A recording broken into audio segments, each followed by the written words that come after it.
All right, we're going to talk about resources now. This is the final part of the course, is just natural resources. We can go through this, all right?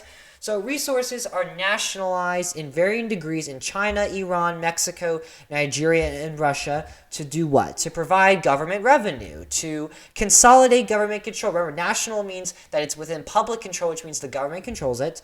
In Mexico, efforts have been made to allow private investment in Pemex oil, to decrease government control on energy policies. And this is the decisions of one of Mexico's largest companies. They also can reduce political influence of foreign governments and multinational corporations by having this government control. In Nigeria, multinational corporations that pay for oil rents to the government have significant political influence.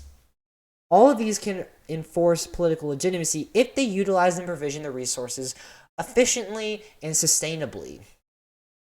Let's talk about the oligarchs. That's literally a name for a group of people within Russia. So in Russia, they have privatized many of the Soviet Union's industries related to natural resources. And this has resulted in a massive concentration of the wealth in a group of business owners known as the oligarchs. And these are the 10 most wealthy oligarchs within the country. The first one is actually named Vladimir, which is kind of interesting. But they are the primary business owners of these privatized industries. Some oligarchs have challenged Putin, though, for power, and they were criminally prosecuted because Putin didn't like that, or at least they were threatened with prosecution, or they were exiled, like this is Romeo and Juliet.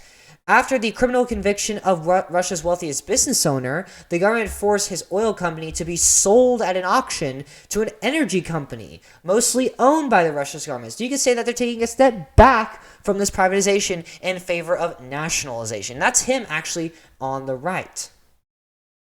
This was one method that Russia's government has used to renationalize some businesses and to get back control of the central government. So this is why Russia's not democratizing. It's still very authoritarian.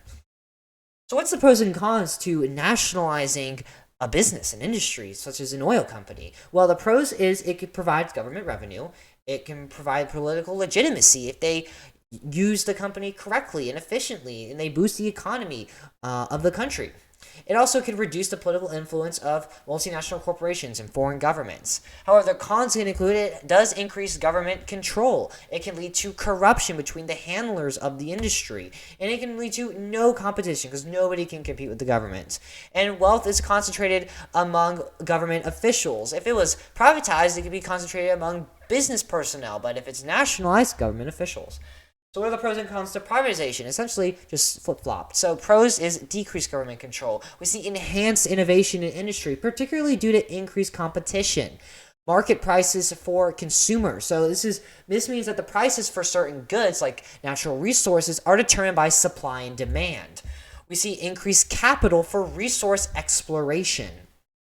Cons include wealth inequality, which is shown through the Russian oligarchs. We can see a loss of sovereignty as the states are giving up those resources in the industries. Bribes and kickbacks to government officials, though, to secure contracts or conduct various policy-making measures. Yeah, like on The Simpsons. Bribery, it can be rampant. All right, let's talk about rentier states. Rentier states. I've never covered this before, so I have no idea how to pronounce it. So, rentier states obtain a sizable percentage of their government revenue from the export of oil and gas or from leasing the resource to foreign countries. So, they're basically dependent on oil and gas for their economy and their government revenue, which makes up a part of their GDP because government spending is a portion of GDP. So, rentier states are able to raise standards of living and fund government programs based on their huge reserves. So, basically, if the oil market's doing well and they're leasing the resources to a lot of countries, they're going to raise their standards of living. Leasing the resources to these foreign countries, or they can do it to multinational corporations, it's done because of the expertise that these other parties have revolving extraction and production and distribution that may not be available domestically. It also can generate wealth, but it can also generate corruption, because what doesn't generate corruption? And in our course, Iran, Nigeria, and Russia are our rentier states. So what's the pros and cons to being one of these states? Well, it poses, it provides easy money through exporting a very desirable resources. People like oil. It's used for so much of production. You can use for your cars. It's used for so much. It's cheap fuel for domestic business and energy. If you're just extracting the oil domestically, those local businesses can obtain it very cheaply, and they can use it for energy and business. It can allow governments to have monetary resources, to provide resources to the individual states and cities, not states, the individual cities within their countries, and provide infrastructure and education and other services within the government, not the government, within the country that are public. However, the cons is that it can lead to a singular focused economy that isn't diversified. It's very focused on a single good or service. It can lead to major pollution that's involved in the physical extraction and distribution and manufacturing of these natural resources. And this is particularly air and water pollution. And if you want me to explain the meme on the right, so the ring that they can afford is benzene, which is a pollutant that is produced through, I believe, automobiles. It often leads to major corruption, of course, between government leaders and multinational corporations. They might get a kickback or two, or they can embezzle some funds. Let's talk about the resource curse. So a lack of economic diversification leads to an increased dependency on a certain good. They are cursed to rely on a certain resource. The concentration of government resources on developing the one profitable export, because they're going to want to invest in this, can exclude other industries. They may not get any funding. They may not prosper. This can lead to severe revenue fluctuations if the world market prices increase, decrease, kind of like a roller coaster. So they may make less money one year where oil reserves are down in the economy. Or if they're doing really well financially, they're going to make a ton of money. And this could vary year by year, month by month, day by day. It's like the stock market.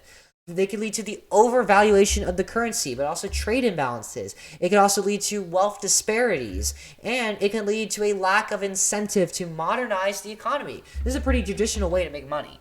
And they may not lead to them cooperating with international judicial bodies and multinational corporations that don't deal with these resources. It can also lead to corruption in the absence of democracy, aka authoritarianism. And Gordon Ramsay is shaking his head to the right over there. And it can lead to a lack of government accountability because they're not going to be relying on their citizens for taxes as much. Tax rates in Iran are extremely low compared to other countries because they're making so much money off these natural resources, and they don't have to hold, the citizens don't have to hold them accountable because it's not their taxes that are being used for most of the services. So we can see here, it's kind of like a heart monitor. That's why I put that GIF there. That the crude oil prices vary dramatically. So the economies will do well when they increase, but if they decrease substantially like it did in 2008, 2009, their economies are going to suffer greatly.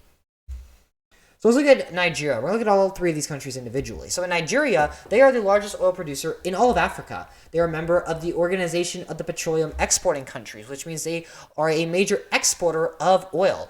And they have goals to maximize these profits and also make these markets very stable. So we limit these kinds of extreme fluctuations. Most resources are extracted in the southern Niger River Delta. However, there's also massive corruption as money is mostly squandered. And it's not getting to the people. It has weakened the incentive for political leaders to implement reforms that could promote broader economic development and governance. The sharp decline in oil prices in 2014 and 2016, if you look back at that graph, it's actually shown there. And it led to significant economic downturn in the country. And this had recession, high inflation, and currency depreciation, which means their currency wasn't worth as much. Multinational energy companies such as Shell have controlled the industry and influenced dramatically within the country. So Shell in the 90s has invested heavily in oil and infrastructure operations in Nigeria. Let's look at Iran. So resources are controlled by the theocracy, as you would expect. Competition for control over oil revenues has fueled corruption, patronage networks, and inefficiency within the government bureaucracy. In 2019, oil exports accounted for 70% of their total exports and roughly 30% of its GDP. We actually see here on this graph that their primary energy consumption is from natural gas, 31% through petroleum. Corruption scandals involve high-ranking officials and business tycoons, as well as other close ties with the government. And this highlights the competition for access to oil revenues to fuel more corruption and lucrative government contracts. The lack of transparency in the management of oil revenues has fueled public distrust, which means that government legitimacy and accountability is lowered. And this has also contributed to widespread corruption. All right, let's look at Russia. Major producer in oil, major producer in oil, coal, and natural gas, which is 60% of their total export revenues. Concentration in the economic power is in the state-owned energy companies. Yes, there's some private ones, but the state owns most of it, such as Gazprom or Rosneft, and they have very close ties to the government. This has facilitated rent extraction and corruption with allegations of cronyism or nepotism in the awarding of lucrative contracts and licenses.